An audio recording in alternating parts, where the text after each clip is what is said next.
अस्सलाम वालेकुम। कहा जाता है कि अल्फाज दिल जीत भी लेते हैं और दिल चीर भी देते हैं। तलवार और तीर का जख्म फिर भी भर जाता है, लेकिन मन का घाव नहीं भर पाता।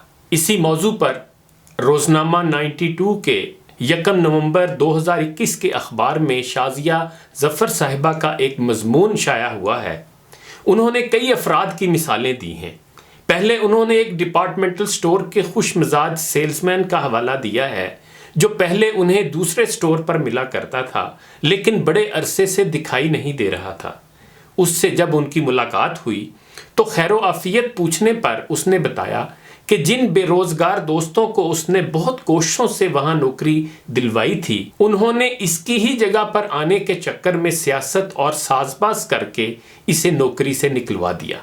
बहुत दिल गिरफ्ता अंदाज में अपनी मुख्तसर सी रोदात सुनाने के बाद उसने कहा कि अब यहाँ पर मुझे ज़्यादा अच्छा पैकेज मिला है, लेकिन अपने यारों दोस्तों के धोखा देने का दुख दिल से नहीं जाता, मन का घाव नहीं भर पाता। फिर शाजिया साहिबा ने एक पुरानी सहेली का जिक्र किया है, जिनसे काफ़ी अरसे बाद उनकी एक तकरीब में मुलाकात हुई। रस्मी अलैक्स लैक के बाद अपनी आसूदा ज़िंदगी का जिक्र करते हुए उनकी सहेली ने कहा, अब अल्लाह का दिया मेरे पास सब कुछ है। ससुराल वाले भी बिलाखिर मेरी कदर जान गए हैं। शोहर, बच्चे और उनसे वाबस्ता सारे सुख मुझे मैसर हैं, लेकिन मैं वो वक्त नहीं भुला पाती जब नौकरी से आके मुझे कोलू के बैल की तरह घर भर की सारी जिम्मेदारियां निभाना पड़ती थीं, और फिर भी ये सुनने को मिलता था कि नौकरी करने वाली लड़कियां ससुराल में बसना ही नहीं चाहती। उस रवैये को रद्द करने के लिए मैंने बड़े सब्र से कड़ी मुशक्कत सही है।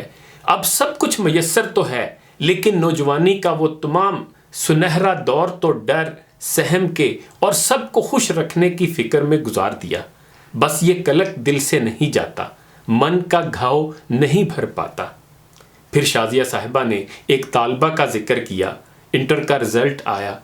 होनहार तालबा के एक मजमून में नंबर इंतहाई ख़राब आए, जिससे पूरा कैरियर दाव पर लग गया। बेचारी रो रो कर यही कहे जाती कि मेरा पेपर बहुत शानदार हुआ था, मेरे ये नंबर आ ही नहीं सकते थे, यकीनन मेरी कॉपी बदल दी गई है। बहुत भाग दौड़ की, लेकिन नतीजा बेसूद। आखिरकार मेडिकल में जाने से रह गई। बावजूद इसके कि मुतबादिल शोबा बहुत उम्दा है और मुस्तकबिल बहुत रोशन नज़र आता है, तालबा के दिल से उस नाइंसाफ़ी का सदमा नहीं जाता, मन का घाव नहीं भर पाता। इसी तरह मुसन्नफ़ा ने एक और तालिब इल्म की मिसाल दी, जो क्लास का सबसे फर्मा बरदार और ज़हीन तालिब इल्म था। एक रोज़ क्लास के शरारती टोले की झूठी शिकायत लगाने पर उसके पसंदीदा उस्ताद ने बिना तस्दीक किए भरी क्लास में उसे थप्पड़ रसीद कर दिया। आज वो खुद यूनिवर्सिटी का हर दिल अजीज उस्ताद है, मगर उस तमांचे की तपश आज भी उसका रुखसार दहका देती है। शरारती टोले की हसद भरी और इसे नीचा दिखाने की वो सारी हरकतें जब याद आती हैं तो दिल गमो गुस्से से भर जाता है। बचपन की बेबसी और बेचारगी का एहसास दिल से नहीं जाता, मन का घाव नहीं भर पाता। कुछ जख्म, कुछ तकालीफ, कुछ दुख ऐसे होते हैं जो वक्त गुजरने के साथ भी मुंदमिल नहीं होते, और ख़ुसूसन जब हमने मामलात में अपनी तरफ से कोई कमी और कोताही ना की हो। हम बेकसूर हों या फिर ये ज़ख्म उन लोगों की जानिब से मिले हों जिन पर हमने एतमाद और भरोसा किया हुआ हो, उन्हें अपना समझकर हर मुश्किल वक्त और खुलूस से उनके हमदर्द और बहीख्वाह रहे हों। अपने बेहतरीन सलूक के जवाब में बदतरीन सलूक देखना किसी सदमे और धचके से कम नहीं होता। इन तकलीफ दे वाक़यात के हवाले से अक्सर लोग यही कहते हैं कि बज़ाहिर ऐसे वाक़यात वक्त गुजरने के साथ किस्सा माजी बन भी जाएं, लेकिन कोई एक भूला भटका हवाला, कोई एक जुमला, कोई एक मंजर फिर से इनकी याद ताज़ा कर देता है, इस ज़ख्म के खुरुंड को खुरच देता है और ये घाव एक बार फिर रसने लगता है। लेकिन गौर तलब बात यह है कि क्या ये ज़रूरी है कि हम तमाम उम्र इसी गर्दाब में फंसे रहें, उन सारी बातों को याद कर कर के दुखी होते रहें और ये सोचते रहें कि क्यों हमारे साथ ये सब हुआ, हमने तो कोई कमी नहीं छोड़ी थी, फिर क्यों? मन के ऐसे घाव पर मरहम रखने का कोई तो हल ढूंढना ही चाहिए।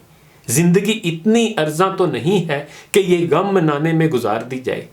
ان تلخ واقعات سے نجات پانے کے لیے ہم چاہے جتنی کوششیں، علاج، کونسلنگ اور تھراپیز کر کے دیکھ لیں، مگر ان گھاؤ کو بھرنے کا ایک ہی نسخہ کیمیا ہے جو قرآن نے سورہ مومن کی آیت نمبر 4 میں بتایا ہے، اور اس کا ترجمہ یہ ہے: اور میں اپنا معاملہ اللہ کے سپرد کرتا ہوں، بے شک اللہ اپنے بندوں کو دیکھنے والا ہے۔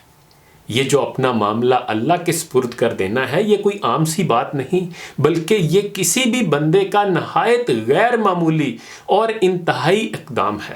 المنتقم سے منصفی طلب کرنے کی جرت صرف اسی صورت میں ممکن ہے جب متاثرہ بندے کے خود اپنے ہاتھ بالکل صاف ہوں، اس نے خود اپنی ذمہ داریاں، معاملات، تعلقات اور فرائض نہایت دیانتداری اور خلوص نیت سے بطریق احسن نبھائے ہوں، حتی المقدور کوئی لوٹ کھسوٹ اور ہیرا پھیری نہ کی ہو، تب ہی وہ پورے بھروسے اور اعتماد کے ساتھ اس المحسیو کو، اس سمیع و بصیر کو پکار سکتا ہے۔ وہی خدا سے یہ کہہ سکتا ہے کہ یا اللہ، آپ تو سب جانتے ہیں، میری اتنی بساط نہیں ہے کہ اپنے ساتھ ہونے والی زیادتی کا بدلہ لے سکوں، مداوے اور ازالے کا تقاضا کر سکوں، نہ ہی آپ کے ان بندوں سے اس ازالے کی توقعات ہیں۔ میری ساری توقعات اور امیدیں آپ سے وابستہ ہیں۔ یہ معاملہ آپ کے سپرد کرتا ہوں، اب آپ جانیں اور آپ کی منصفی جانیں۔ اس ظلم و زیادتی کو صبر سے برداشت کرنے کا صلہ مجھے بس آپ سے درکار ہے۔ آپ اس گھاؤ کو بھر کے میری داد رسی فرما دیجئے۔ یہ دعا مانگ کے معاملہ اللہ کے سپرد کر دیں تو ایک روحانی خوشی اور سکون نصیب ہوگا، اور انشاءاللہ من کا گھاؤ بھی بھر جائے گا۔ انہی گزارشات کے ساتھ اجازت چاہوں گا۔ اپنا خیال رکھیے گا۔ اللہ حافظ۔